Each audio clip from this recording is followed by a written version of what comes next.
Welcome to Even Tacos Fall Apart, where we talk about navigating the ups and downs of life with a focus on mental health. I'm MommaFoxFire, and today we are talking about caring for the caregiver. Most of us picture one specific image when we hear that word, caregiver. Somebody's parent has dementia, somebody's kid has cancer, somebody is driving their spouse to chemo 3 days a week. And yeah, that is, of course, caregiving. But it is a hell of a lot bigger than that, and most people who are doing it don't even realize they qualify.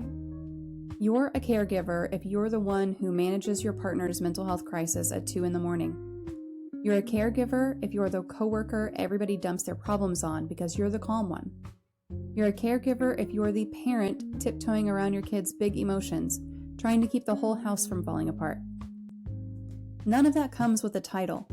None of it comes with a support group waiting for you. You just do it, day after day, until one day you look up and realize you can't remember the last time anybody asked you how you were holding up. And when you're the one everybody leans on, your own stuff gets pushed to the back burner so often it starts to feel normal. You stop noticing you're exhausted. You stop noticing you're angry. You start treating your own needs like they're optional, like there's something you'll get to once everyone else is okay. Except everyone else being okay isn't really a finish line. It just keeps moving. So today we're getting into what that looks like, the early warning signs that you're running on empty, the guilt that comes with setting a boundary for someone you love, the difference between supporting somebody and trying to fix them, because those are not the same thing, and mixing them up will burn you out fast. And we're going to talk about why something as simple as letting yourself actually cry, ugly and loud and full on, might be one of the most useful tools you have. My guest today has lived this from both sides. She grew up watching her own mother navigate a serious mental health struggle while also becoming one of the leading voices in mental health advocacy. So she got a front row seat to what caregiving costs a person long before she ever built a career around it. She's a registered psychotherapist, a mental health first aid facilitator, a body language expert, and the author of a new book called The Mental Health Contagion. Here is my conversation with Yvette Murray on caring for the caregiver.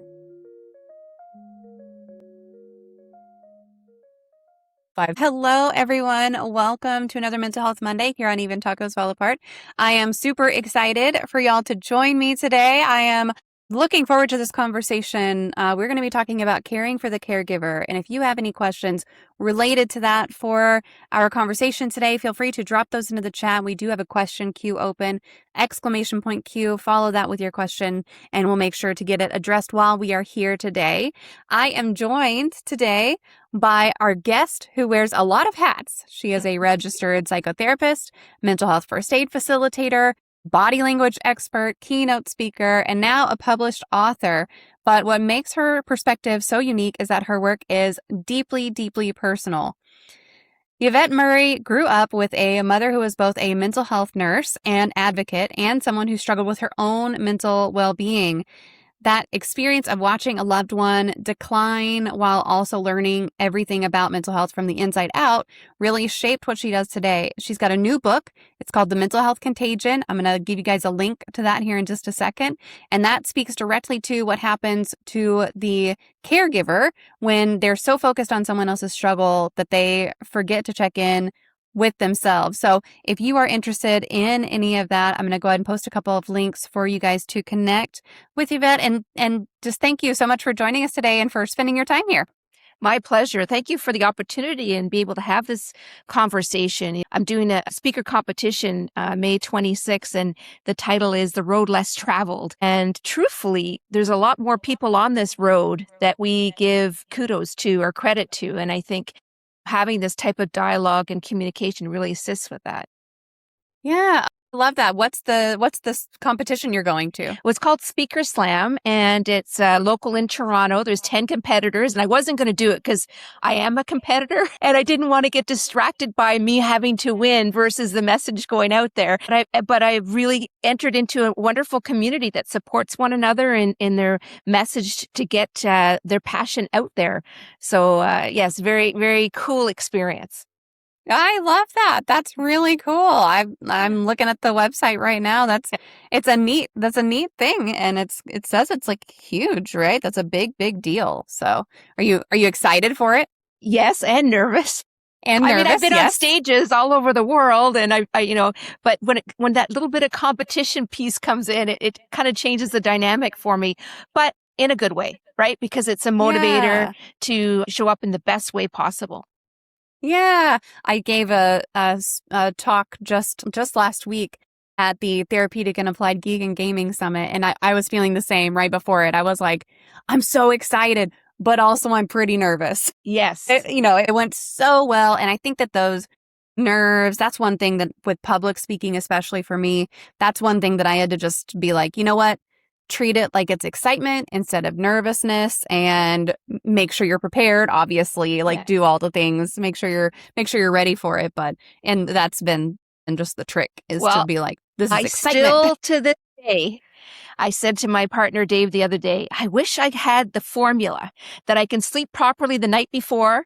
And then after it happens, that I don't get that Yes. afterwards and regurgitating, did I say the right things? How did I come across?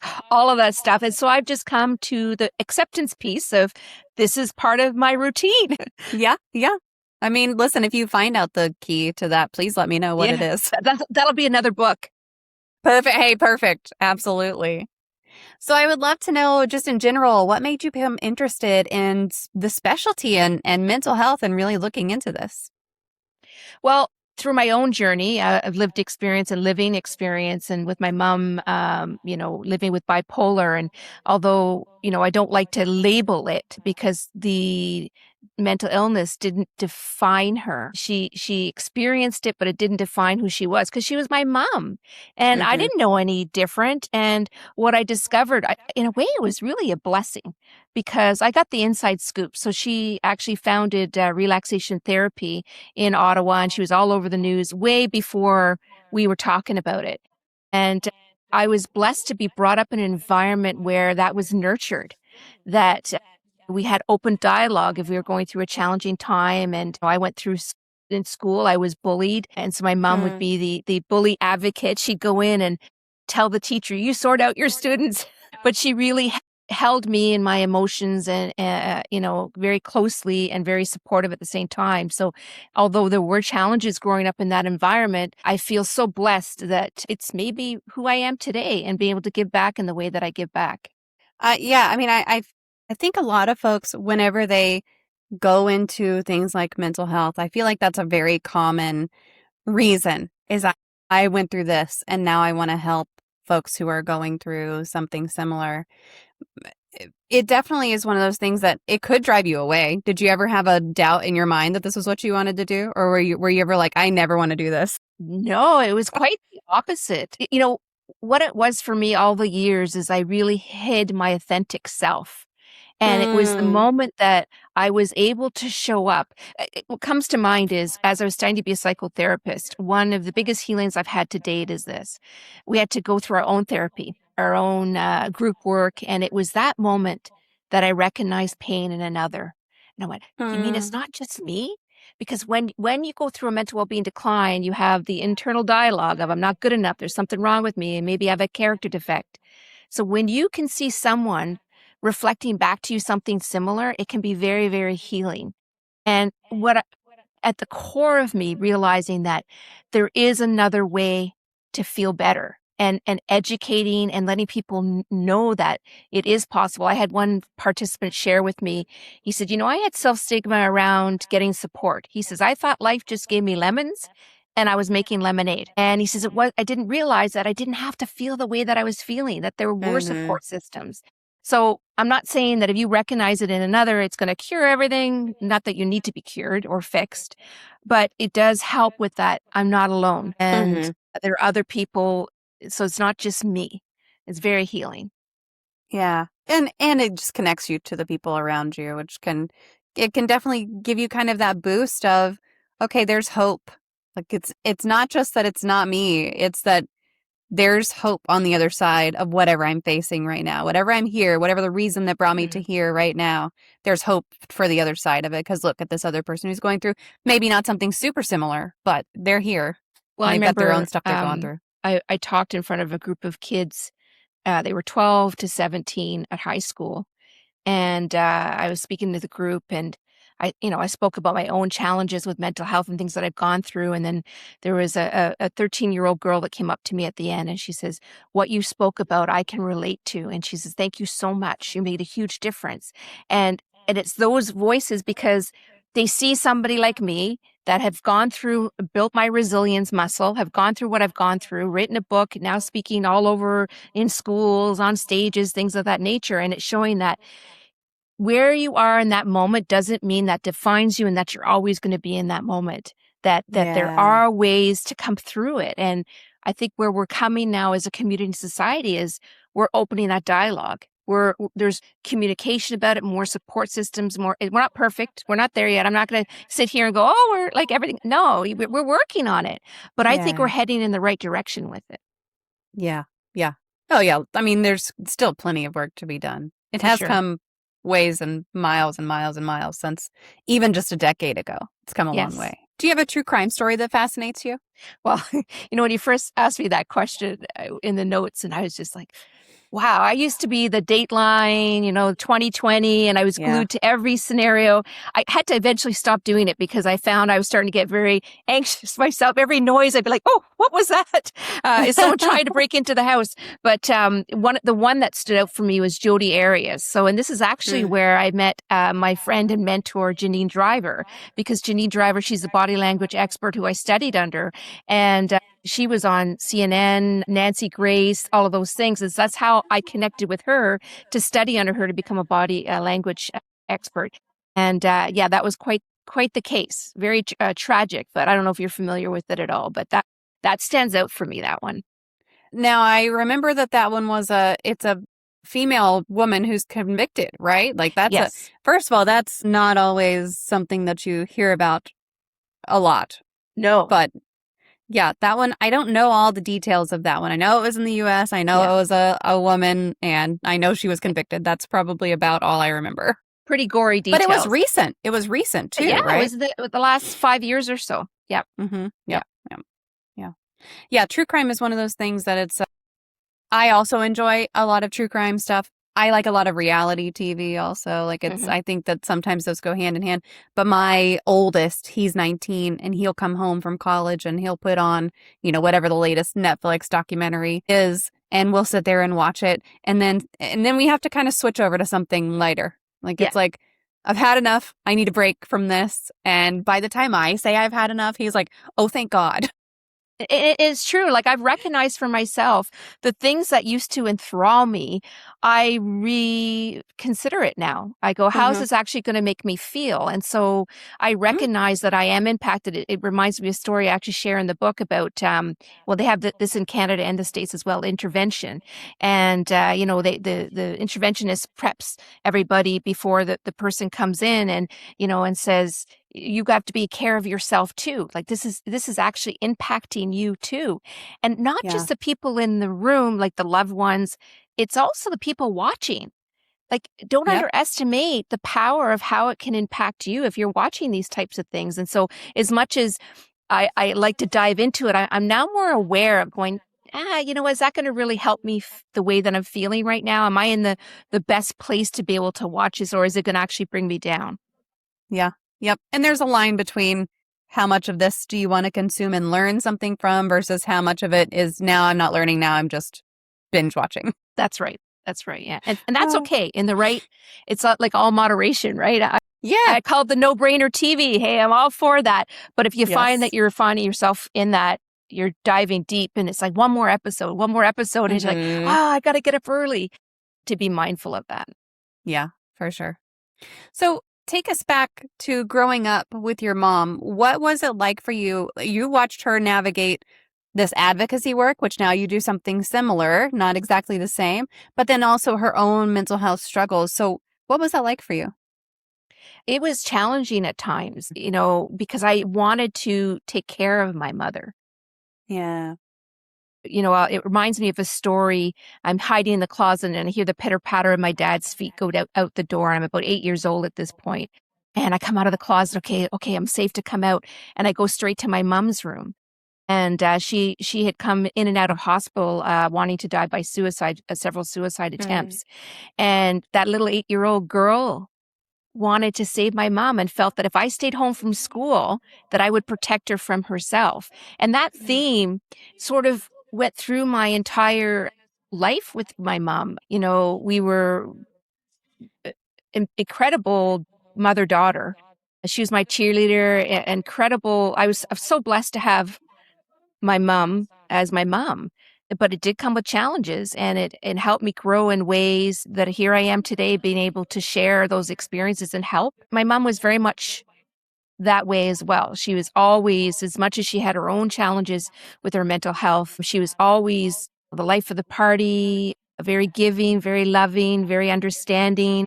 I had to learn in our dynamic to bring myself into the picture, that I mattered too, because, I was the breath of fresh air that would come into the room. And I remember when my mom was battling cancer, and she went and had some treatment done, and I'd actually packed myself up, all my storage stuff, and came to Ottawa and lived with my parents for about 6 months as she was going through the treatments.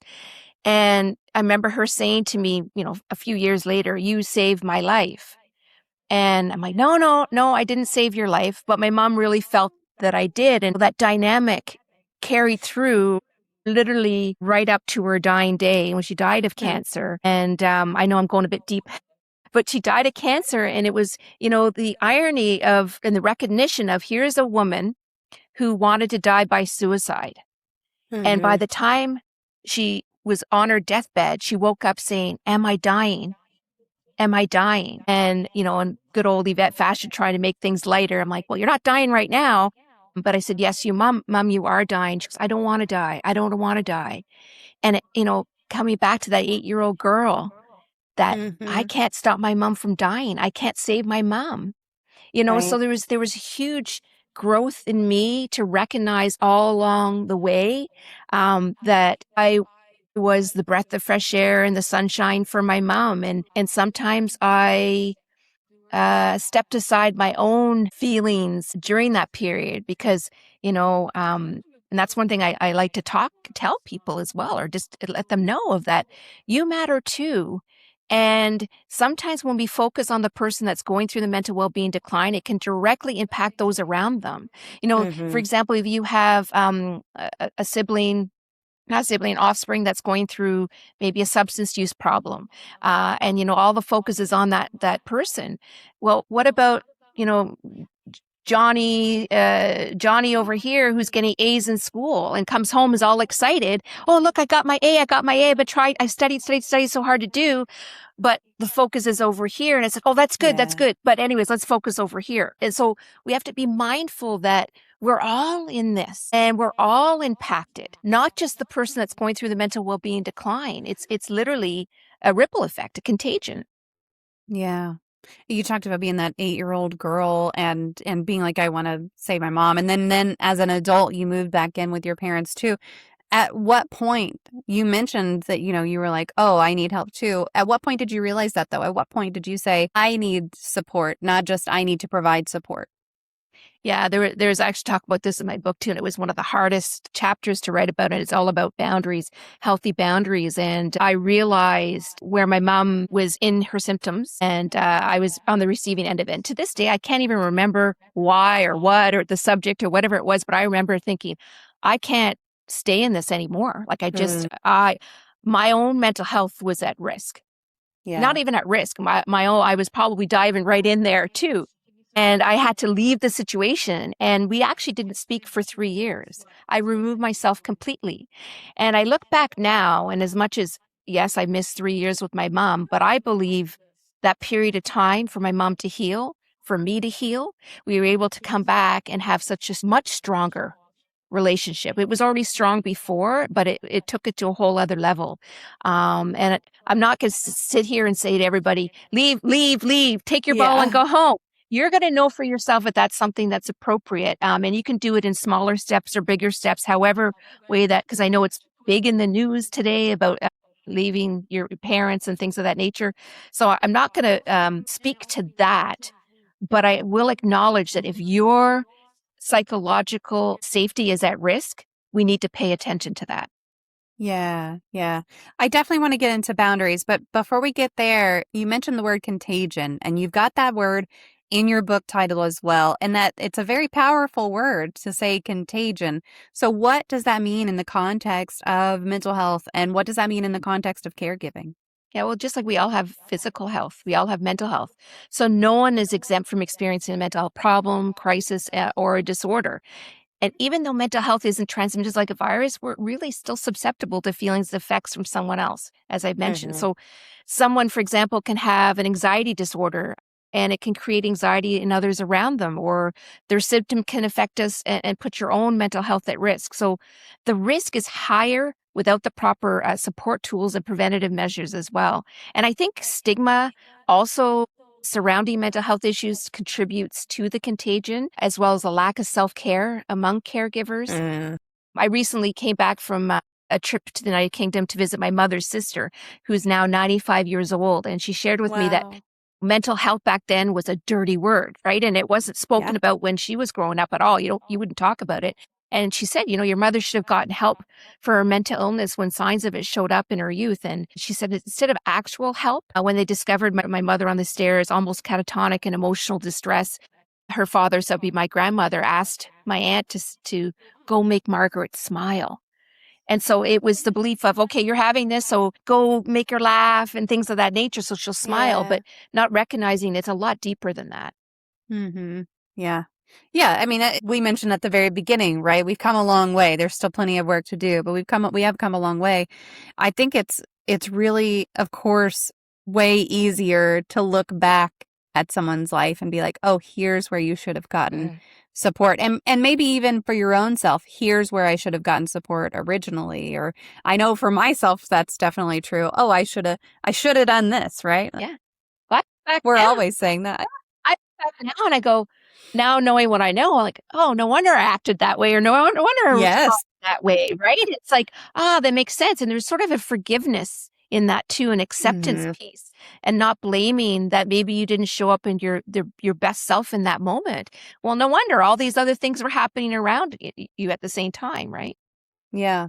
Well, and maybe you weren't sure what to look for. Are there any early warning signs that especially a caregiver's own mental health is starting to slip, or that they need more support? Are there any early warning signs there? Yeah, one of the things that comes to mind is emotional inflammation. So there's a really great book that Mm. was written by Elise Van Susten and I'll have to remember the Stacy Colino in the book called Emotional Inflammation. It's Discover Your Triggers and Reclaim Your Equilibrium During Anxious Times. And they talk, we talk about physical inflammation. So we know when we eat foods that might trigger our body and it will be physically inflamed, and inflammation is it is believed to be one of the main things for disease. So when we talk about the emotions, so I'll share a story with you. Someone shared with me that his wife and him were having a domestic, and she was throwing things at him. She was having a Mm. mental health crisis, and so the police were called, and the police show up, and so she implied that it was all the husband doing all of these things, and the husband literally said, "Take me off in handcuffs. Take me away. Like, I'm done." He had gotten to the point where he could no longer support the situation or be the caregiver in that situation, that Mm. dynamic. So the police did separate them and were able to talk them through it and whatnot.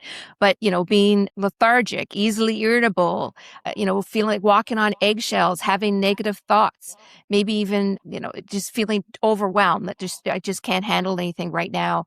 Maybe being over emotional, unmotivated for daily activities. Getting out of bed or even brushing your teeth could be the biggest event of the day. So when you start feeling discourse with yourself and like, what, this isn't actually how I normally show up or respond, that's a cue that there's something else going on in there, and that maybe this situation is directly impacting you. And then to start focusing on you and building that resilience muscle to help you through it. You mentioned something right there, just with the domestic situation, that I think in my mind I've never really connected that in some relationships, in some dynamics, like what a spouse can be a caregiver for the other spouse, even if there's not like a major illness or something like that. And just all the things that you're mentioning are very familiar to me. And I'm like, wow, that definitely, I've never considered that really is a caregiver position that you're in. You're fully supporting someone else and being there for them without being there for yourself. And you're bringing up things that my therapist said to me at that time too, of like, you got to take care of you're not taking care of yourself. And that's why you're experiencing a lot of what you're doing. I mean, there was plenty of other stuff going on. Right. Yeah. But that was one of the things that we were touching on, was like, you're doing everything for everyone else, your kids and your husband. And I guess I never really put that in my head of that is a caregiver position. I say caregiver and I'm thinking like, my grandmother has dementia, my father is caring for her and I'm helping care for her, and like all these, that's kind of what I'm imagining, or someone with cancer or someone going through a mental health crisis, but it definitely could be an ongoing thing. Is that something that you see commonly? Yeah, and that's why I in writing the book, the editors were saying caregiver, and I said, no, we need to add loved one, we need to coworker, we need to friends, we need to add more, because it's who's around you. It's basically your circle. It's you're getting influenced by your circle, and it can influence you. And if you're not mindful, then it can. If so a formula that's worked really well in my life to date is this.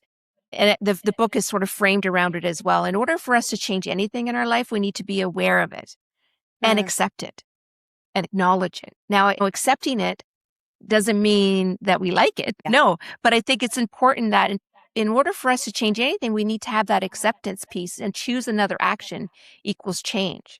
And so that's one of the reasons with my book, I start off with the A of the awareness piece. And it's all about what are the signs and symptoms of someone going through a mental well-being decline. And it's kind of funny because for me, it's like, I hear this all the time. I say it all the time, right?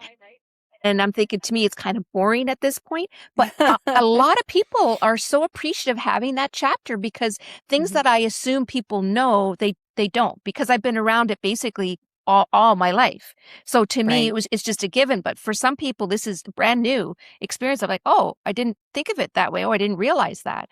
And then choosing an action. So for me, one of the biggest things here is that awareness piece. And so you're coming right to the table just saying, hey, I never recognize that.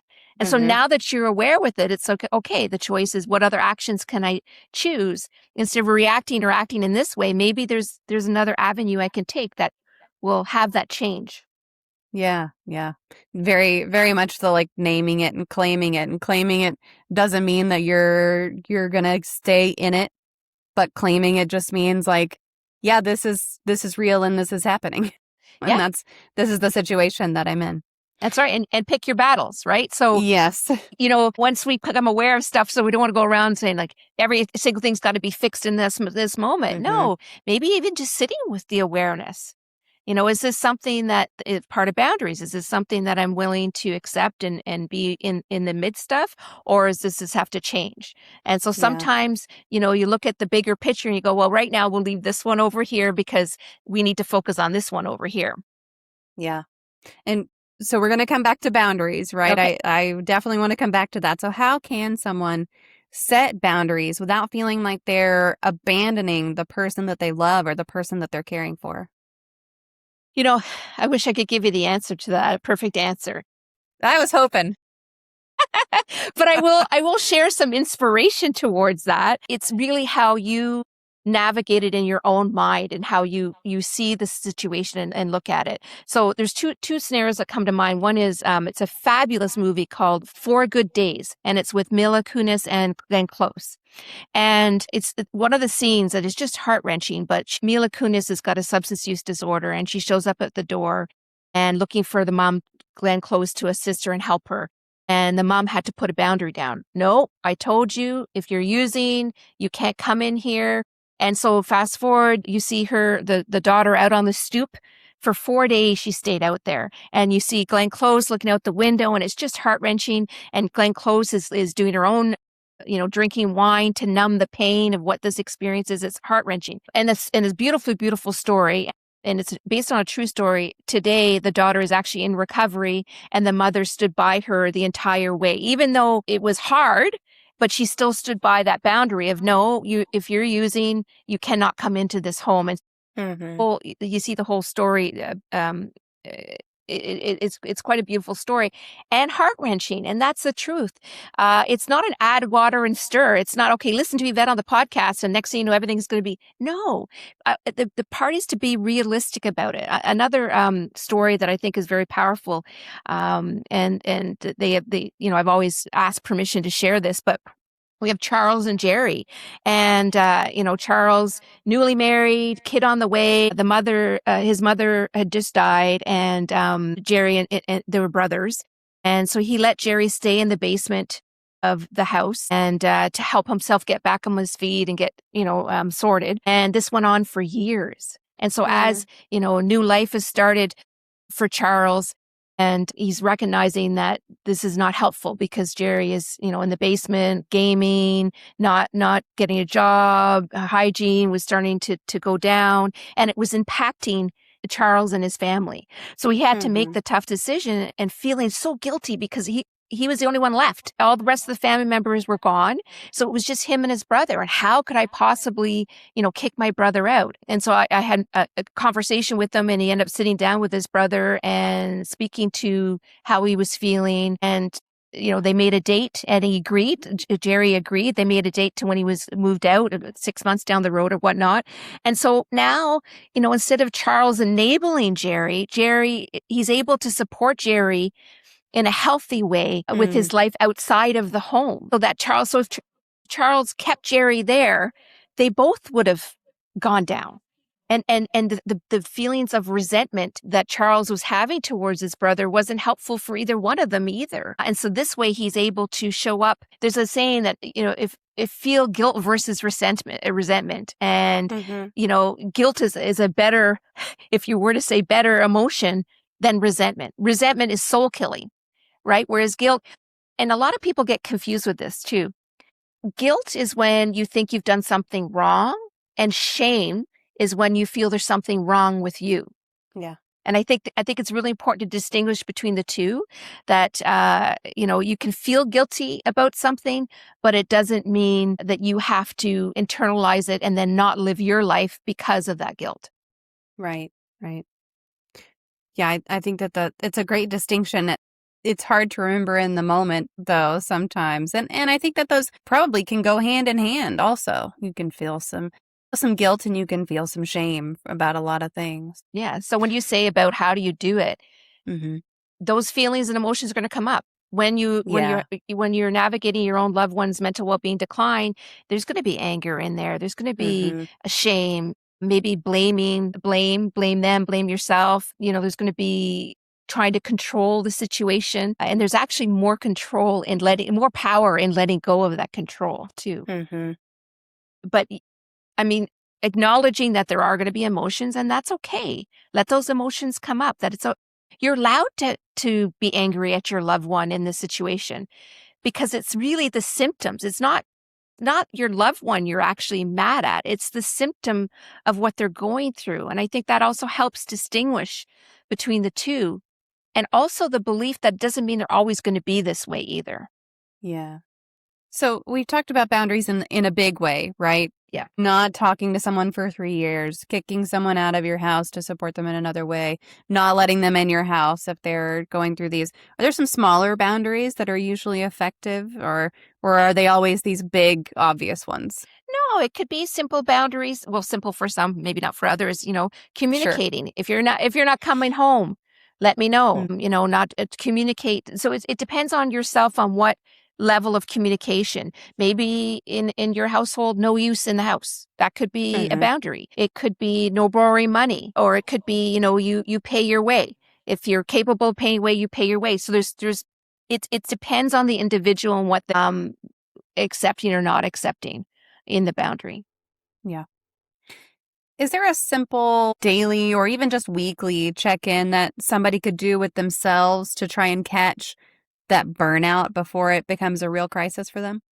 Yeah. So the burnout is when you're feeling overwhelmed, exhausted, depleted physically and emotionally, and you might end up isolating, or that you're no longer socializing, confiding in friends or family. Physically, it shows up. I'm blown away when something's happening with your mental health, how it can directly impact you physically. And when something's happening physically, it can directly impact your mental health as well. You could be numbing out. Again, coming back to the awareness pieces. Maybe even feeling hopeless, or, feeling apathetic or empty, saying, what's the point? Or, just get me out of here. And, imagine yourself going on vacation and not being actually part of it as well. Being aware when things start to show up for yourself, and having your own support system that you can go to, a friend, a loved one, family member. And, you could also say, I just need to vent. I I don't need solutions here. I just need to get this off my chest, because even just getting it out is very helpful as well. One of the things that I'm sure most of the listeners have heard this is, showing empathy. Empathy really helps with support. And, you imagine yourself in the other person's shoes. And Brene Brown, I don't know if you're familiar with Brene Brown, but I love her. I call her the human being researcher. And she takes it one step further and says, how about, we don't try to figure out because we're never going to know what it's like to be in someone else's shoes. So how about we walk alongside them while they're in their own shoes? And that can be so powerful, because when you're going through a mental well-being decline, and I'm doing my tangent here, I can feel it coming. We talked about We're this. Here for it. Okay. We're here for it. It's fine. It's when you're going through a mental well-being decline, and you're going through the symptoms of that decline, and you have someone next to you trying to change how you feel in that moment. That doesn't feel good. Support does not equal fixing. Support can literally be sitting next to someone, just venting. Maybe they're emoting. Maybe, like you said earlier, just watching the No-Brainer, Netflix TV. There's ways of supporting, or even just the check-in. How you doing? I'm here if you want. Not pressuring you to have to call me, but if you're up for a conversation, I'm here. That type of thing. So I don't know if I answered your question, but I felt what needed to come out came out. Hey, you know what? That's fine. That's good. No, I mean, I feel like it's really important to check in with yourself and just see how you're feeling. I've got two kids. One's 19, one's 12. So it's quite a gap in age, but they're so adorable together. Unless they're fighting, then they're not. But they're so good together. But the other day, they were sitting on the couch and talking about tapping. The tapping on the different parts of your face and everything.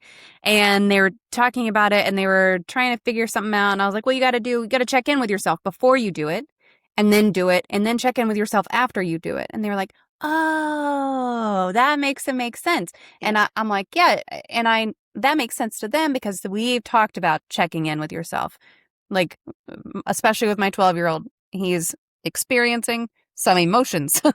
And so he'll be super heightened, and I'm like, check in with yourself and see what's going on. Like, you're pissed off right now at me, but you're not pissed off at me. So you need to figure out what's happening, because I can't do that for you. So you need to figure out what's happening with you. And it's just like, sometimes you have to be reminded to check in with yourself. And it can be really hard if you're already approaching burnout, especially, even to just remember, right, I need to check in with myself. Is there an easy way to do that? Well, and that's the thing, is we don't check in. Most of us don't, especially when you're in support of a loved one going through a mental well-being decline, because our energy and focus on there. How could I possibly think of myself at a time like this? Because they're going through this. And so, and I remind people that it's not a competition. It's your feelings, and what you're going through are your feelings, and they're valid. There's lots of things that are maybe worse going on in the world, but in this moment, to acknowledge that that's how you're feeling. You don't have to defend it. You don't have to justify it. Just acknowledging it can be powerful. And, I often think of this scenario where my dad would say something like, oh, my lower back hurts. And my mom would come in, my back hurts and I have a headache. It's like this one-upmanship, right? And so we tend to do that. It's like this competitive thing of like, well, you can't feel the way that you're feeling because I got a way worse. Well, no, in your life, in that situation, that's a big deal for you, right? Yeah. Yeah. And it's like saying, well, you can't be happy because I'm sad. Like that's part of it too.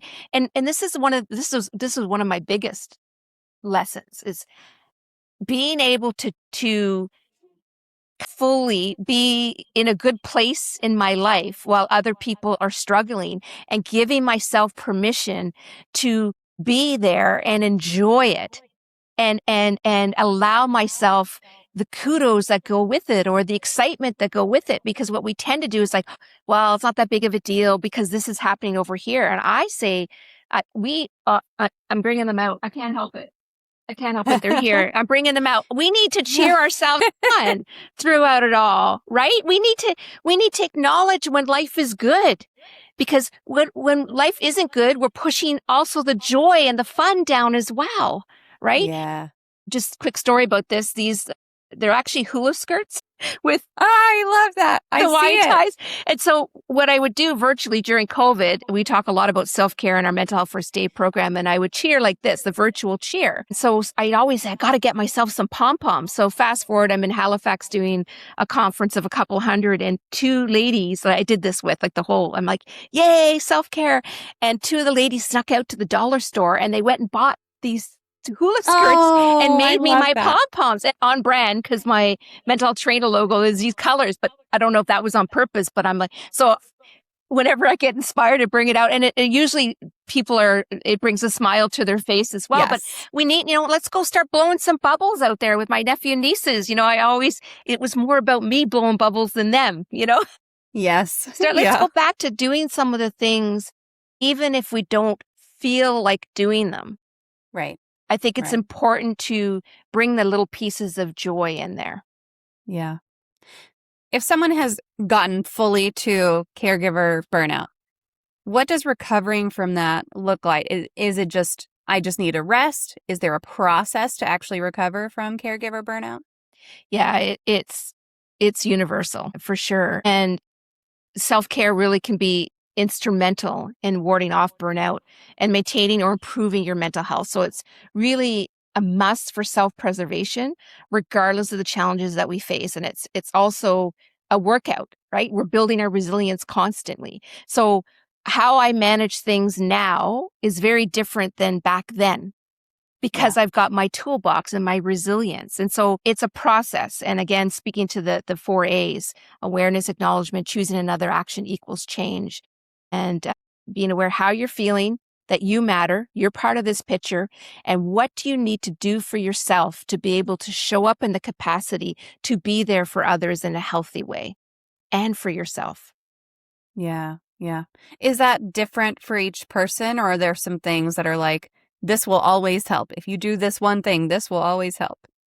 Well, everyone is different, but I find mindfulness, quieting the mind, is very helpful. Laughter, we just spoke about bringing joy. There's laughter yoga. Those are things that are helpful. Getting your aggression out too. There's, we go into a room, break things, ripping a phone book up, punching a pillow, getting in touch with your anger, driving in the car, yelling at the top of your lungs, make sure the windows are closed.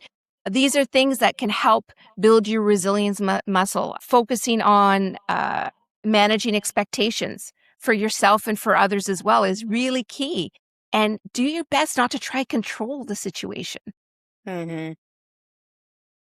When we try control it, it could put things in the way of the healing, and divert from what needs to happen in that moment.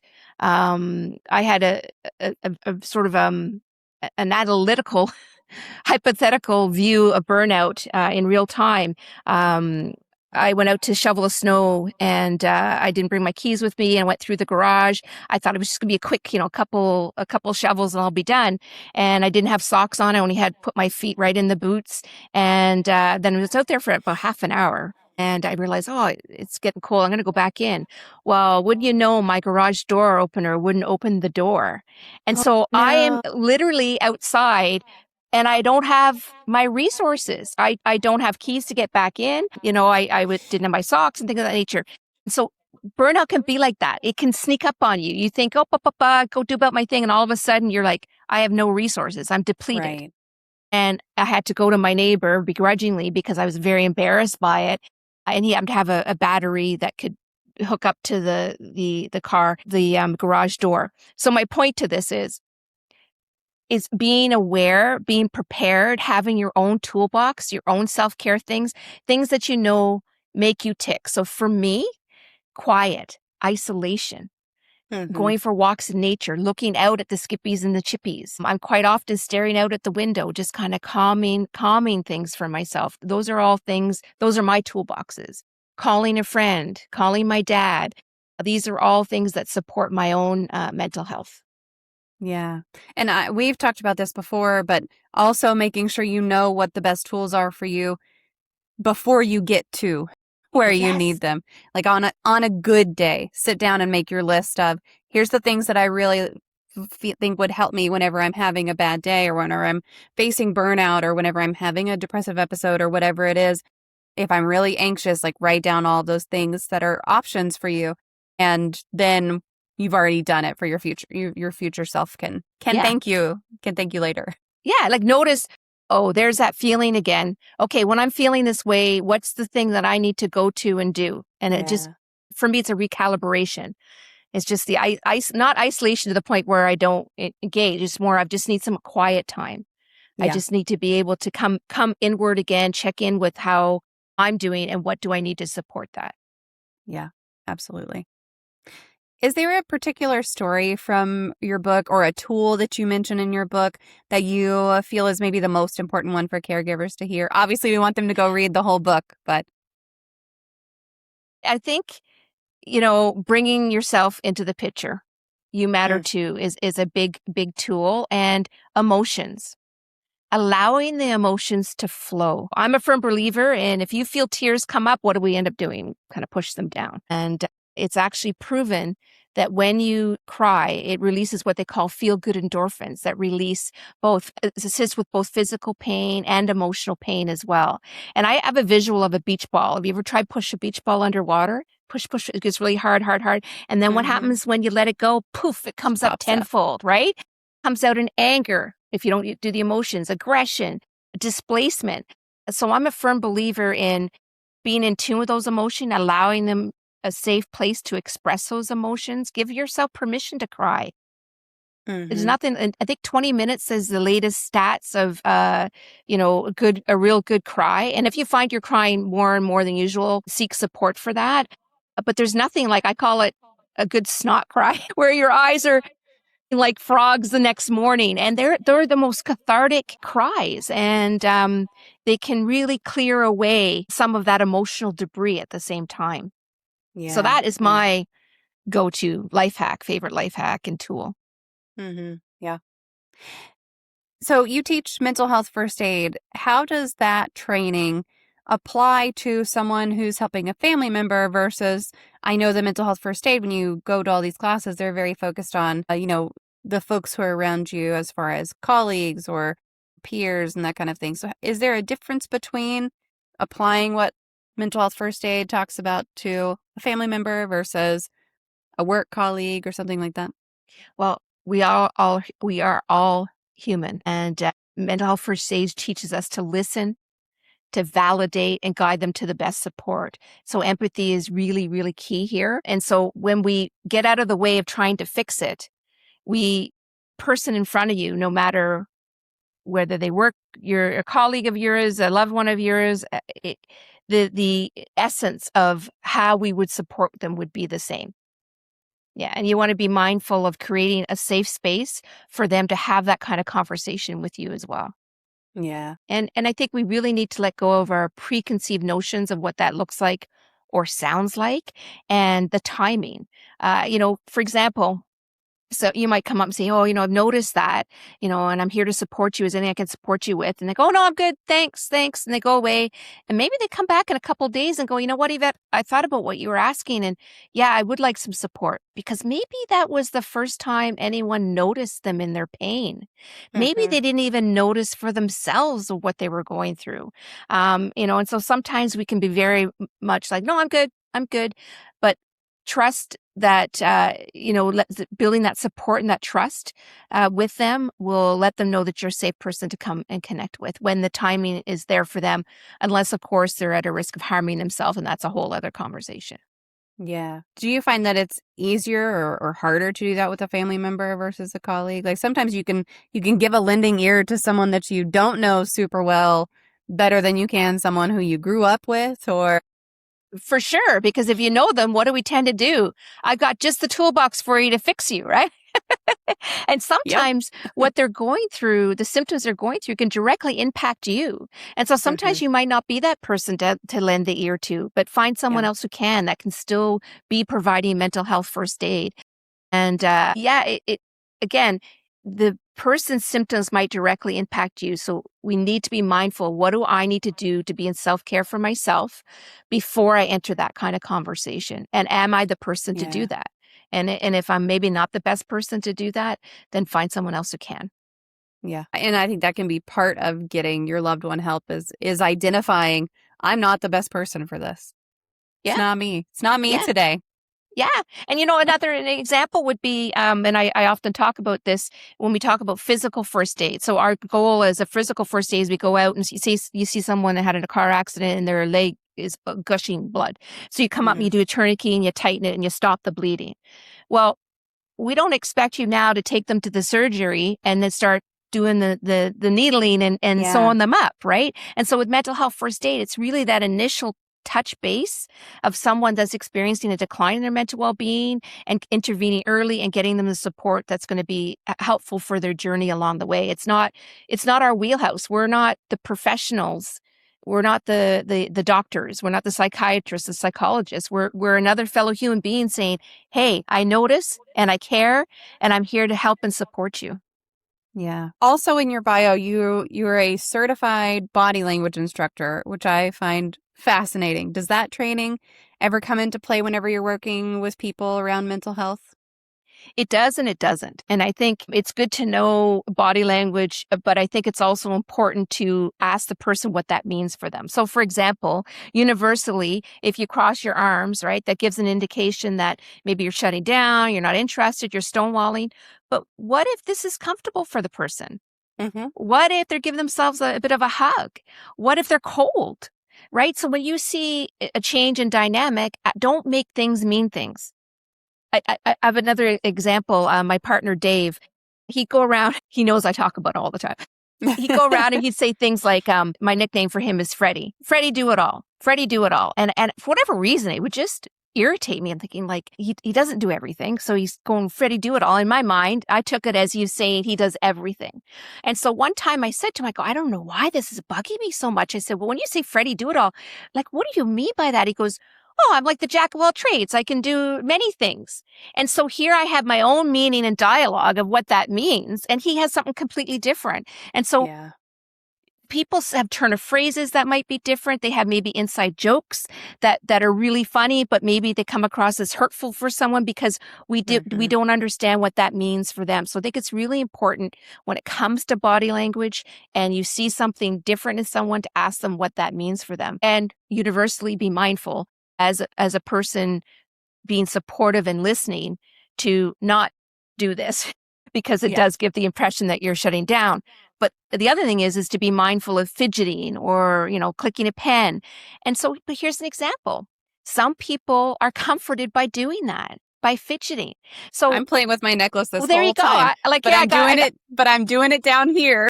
well, this is it. But the thing is if you and I were in a conversation, you were supporting me, you might say, this, don't mind me. I do this all the time. It helps Yeah. equalize me or it makes me feel calmer or whatever. Just explain. Because if you Mhm. didn't, then they go, oh, they're not interested. There's like, can't wait to get out of this conversation. And then Yeah. the person would end up shutting down as a result of that. But open that dialogue that it's okay. I noticed that and ask. And sometimes it's hard to be aware of your own body language though. Like I do this without notice. It's just I'm a fidgeter. That's all. I take Yeah. fidget toys with me when I travel to conferences, all the things. I always take fidget toys. But also not super long ago, my oldest was home and he was sitting on the couch and I guess I walked to the kitchen probably to refill my water or something and he goes, "What's wrong, Mom?" And I had just walked from here to the kitchen. I was like, "What do you mean what's wrong?" Which, first of all, if I'm going, what do you mean what's wrong? Like, obviously something's The wrong. tone. Yeah. Yeah. But he goes, "You're doing your complainy walk." And I was like, love it. "What are you talking about?" He said, "When you're upset about something or you're tired of doing something, you walk in a specific way." And I'm like, I had no idea. Don't you love that awareness? That's so fabulous. And the support that went along with it.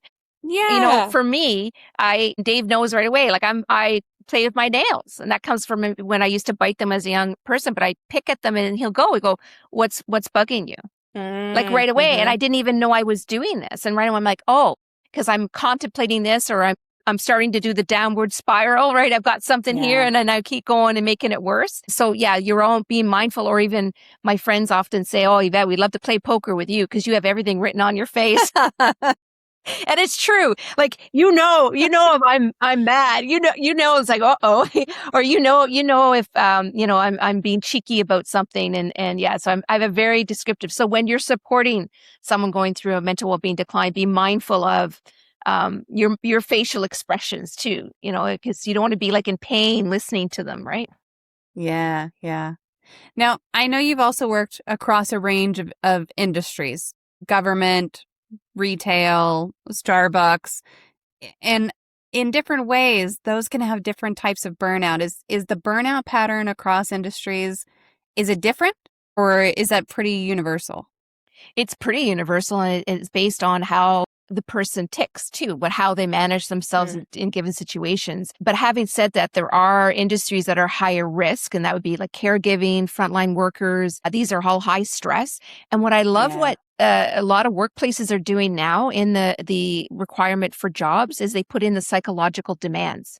So they outline exactly what type of psychological demand this job will take, which gives the person an opportunity to go, I'm not into that, or you know what? Yeah, I'm up for that challenge.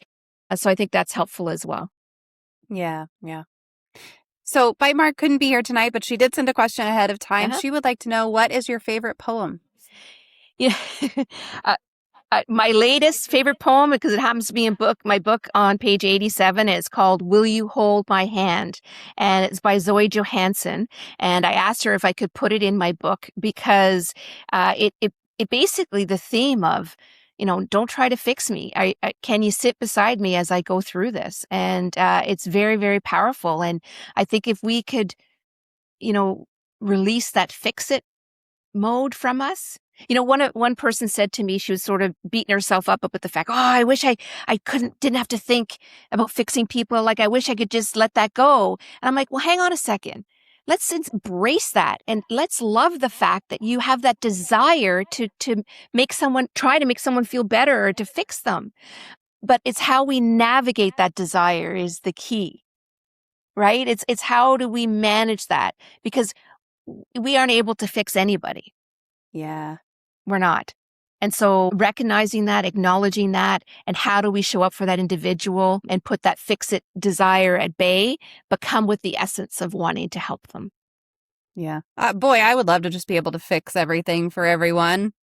And, and in my opinion, some people need to be fixed, but that's my opinion. And that's not the reality of it. Is that person is a person. They're not something that's broken. You gotta reconcile that in your own head sometimes, or I do, at least. Well, and that's a piece of where are we in judgment of others? Where are we in judgment of ourselves? And also being mindful. I remember when I started teaching the Mental Health First Aid program, and I had to take it a couple times to get familiar with the content. And I came away from it going, I didn't realize I was in judgment as much as I was. I was stigmatizing. I was labeling. I was doing all of these things. And I thought, so I often share people the cautionary tale of, judging the judge of the judge of the judges and stop that cycle.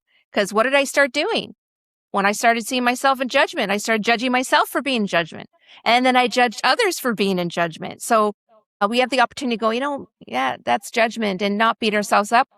Press, I call the big red reset button, press that button, and we can rephrase, rethink, do what we need to do and say, what I meant to say was, or what I want to think about that is this. We have the ability to change anything in that moment. If we said something or did something that, we know for ourselves isn't the best, to say, let me rephrase that.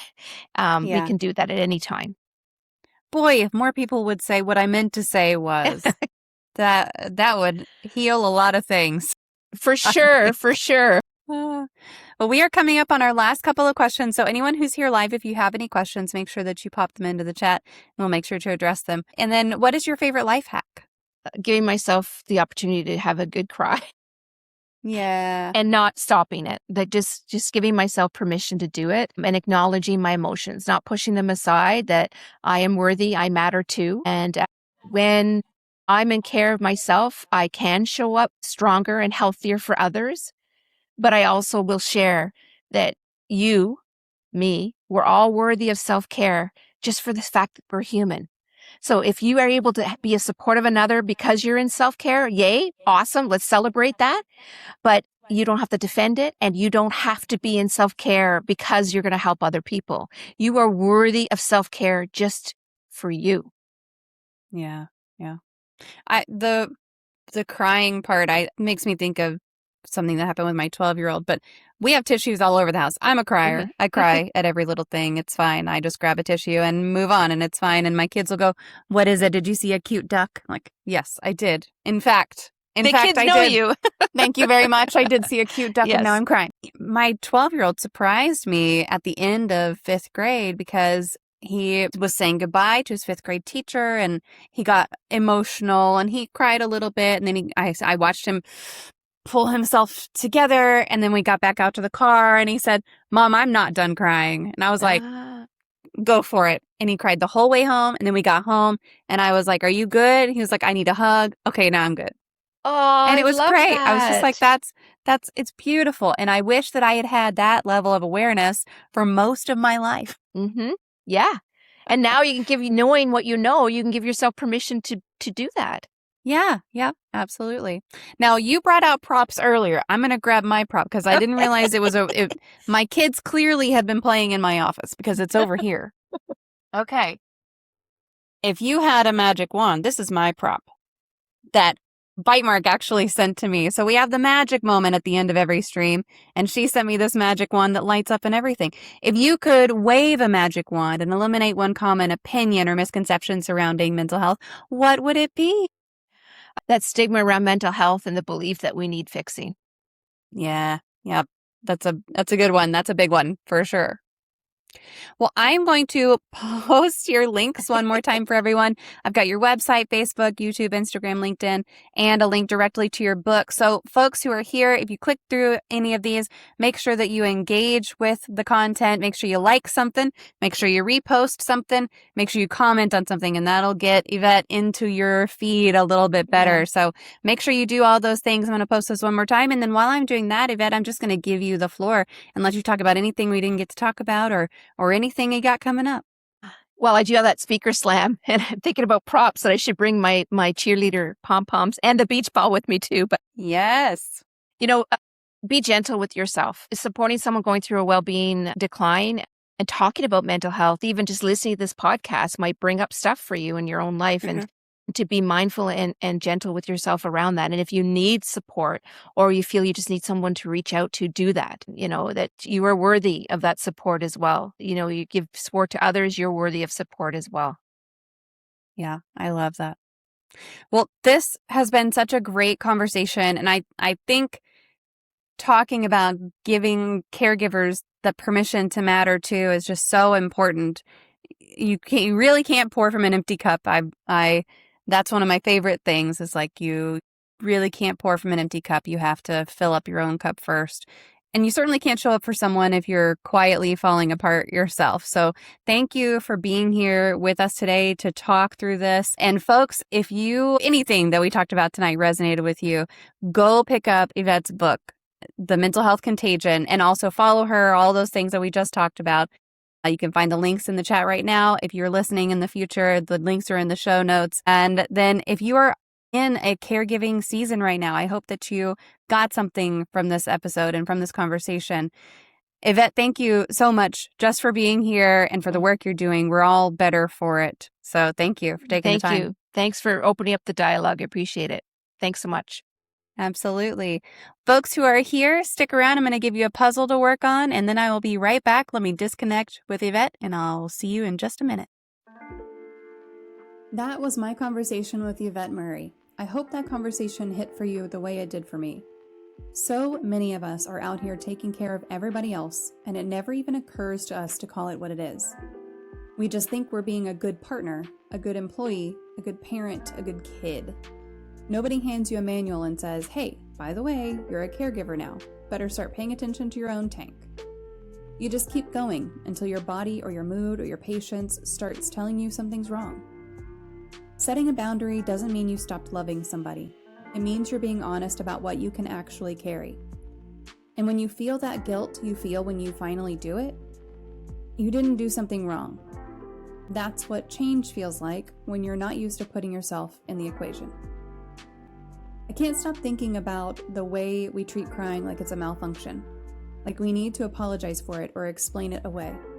Give yourself the good cry, the ugly, snotty, 20-minute kind. Let it do the work and you'll feel it. If any part of this episode hit close to home for you, sit with that.